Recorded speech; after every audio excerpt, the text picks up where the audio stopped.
Bonjour, je vous retrouve pour un aperçu d'un vidéoprojecteur vendu par Crenova. Donc, il arrive dans ce carton, hein.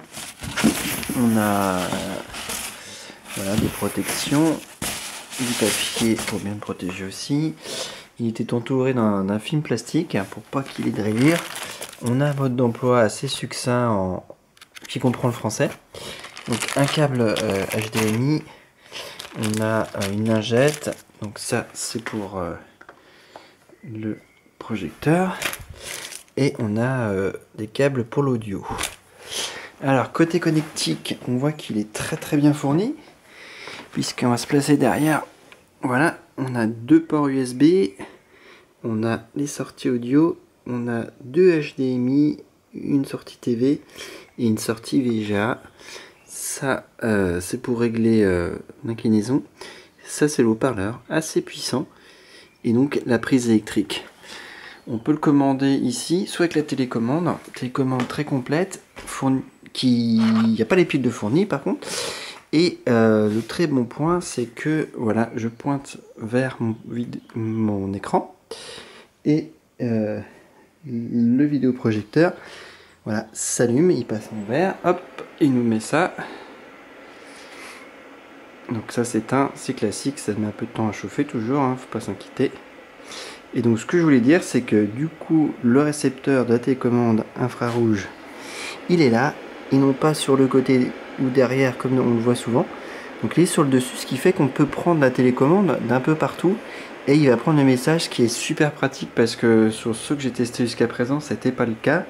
Il fallait tout le temps être derrière, donc là c'est bien, c'est un gros plus, c'est vraiment pratique. Donc on a, comme je disais, là, pour régler l'inclinaison, donc on va peut-être voir sur un film tout à l'heure, là on voit que ça bouge un peu, hein. Et on a la netteté qui se fait avec la grosse molette là. Donc voilà, plus on sera loin, plus ou moins loin. Donc là on n'est pas au maximum possible, hein. Là je suis à 2,60 m, ça me fait une image d'un 1,80 m, 90 sur... Ouais, entre 1,80 m et 1,90 m et sur un peu plus de 80 cm pour vous donner un ordre d'idée. Donc on a les boutons, les menus. Voilà, on a du menu ici. Hop, on peut régler plusieurs petites choses. L'extinction. Évidemment, le langage. Hop, on va rebasculer en français.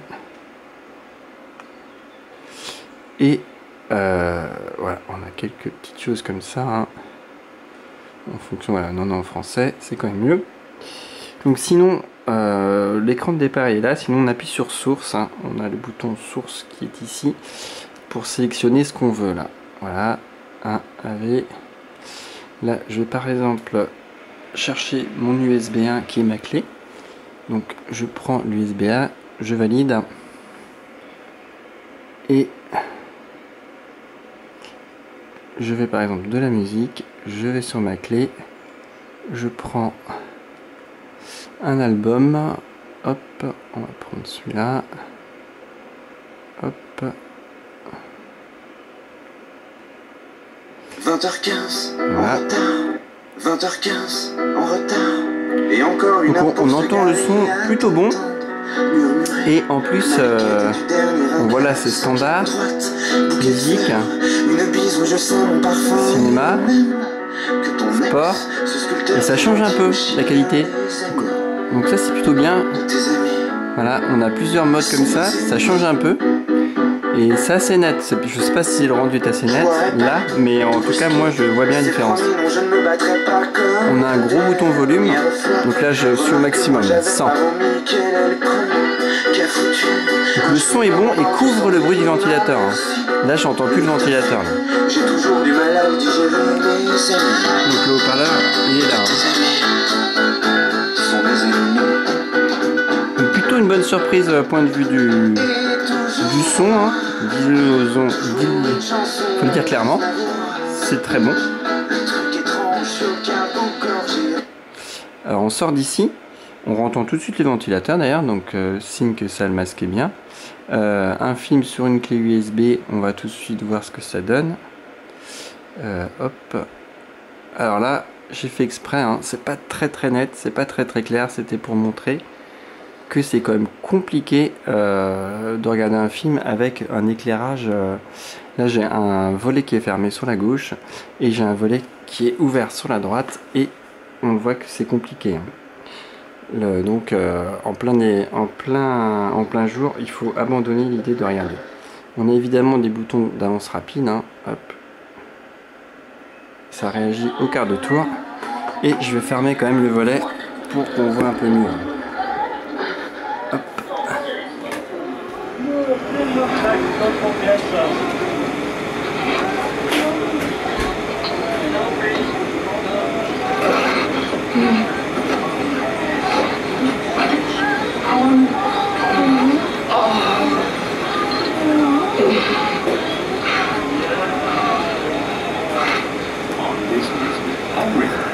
Voilà.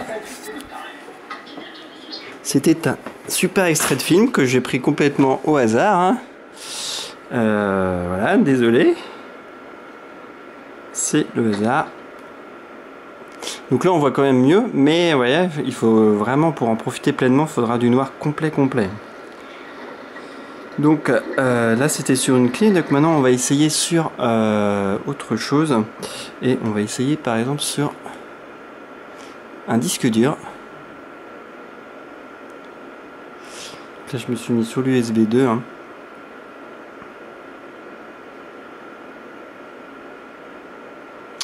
Voilà, pareil, film, et on va se tenter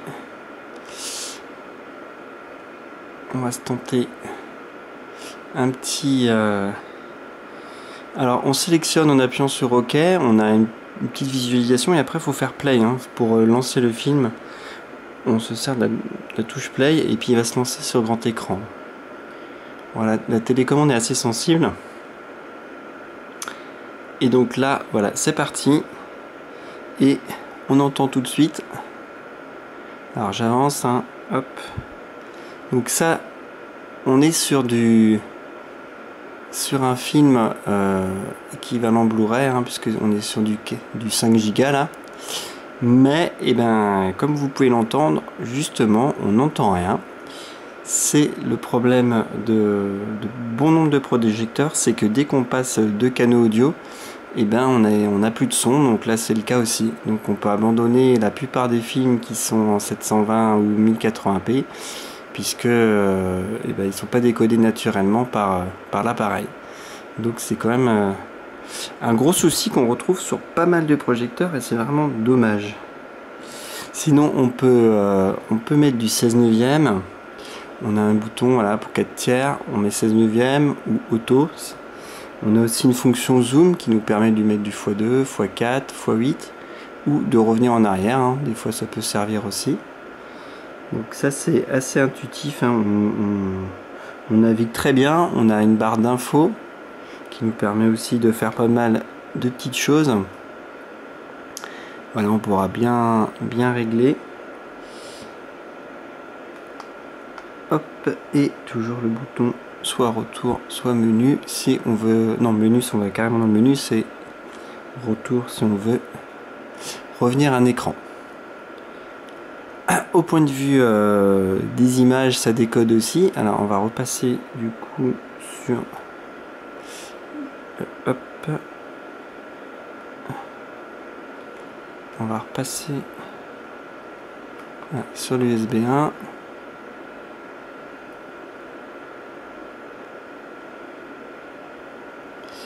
Voilà, et on va sélectionner 3 images par exemple. On va appuyer sur play et aller faire défiler. Donc voilà, ça décode aussi les images, il n'y a aucun souci.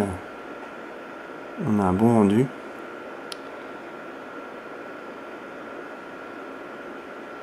Voilà.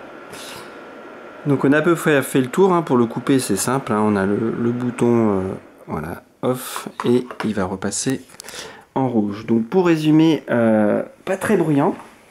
Le son très bon, par contre on se limite comme bien souvent à 2 canaux et donc c'est vraiment dommage parce que ça va nous brider pas mal de possibilités Et voilà, malgré, là on voit qu'il fait quand même pas super clair dans la pièce, hein. J'ai fermé quand même presque 2 volets. C'est pas entièrement fermé, mais presque. Il y a un peu de clarté par une autre fenêtre. Donc, et ben c'est quand même, c'est pas visible, quoi. Il faut vraiment du noir complet. Finalement, faut tout fermer pour que ce soit bien visible. Donc je pensais que ça éclairerait un peu mieux quand même, parce qu'il y a plus de lumen sur cet appareil, mais on voit qu'on reste encore malgré tout restreint et qu'il faut vraiment le noir vraiment complet pour bien profiter de l'appareil. Par contre, les gros points positifs, c'est le son, hein, qui est assez naturel. Par contre, en parlant de points positifs, il y en a un autre négatif, c'est qu'on n'a pas de sortie casque, hein. Donc on ne pourra pas mettre un casque directement dessus, ni une enceinte externe. Finalement, ça c'est un petit défaut. On aurait bien aimé trouver finalement un petit branchement casque, mais on n'en a pas. Donc ça c'est un petit défaut aussi, hein, qu'on pourra reprocher.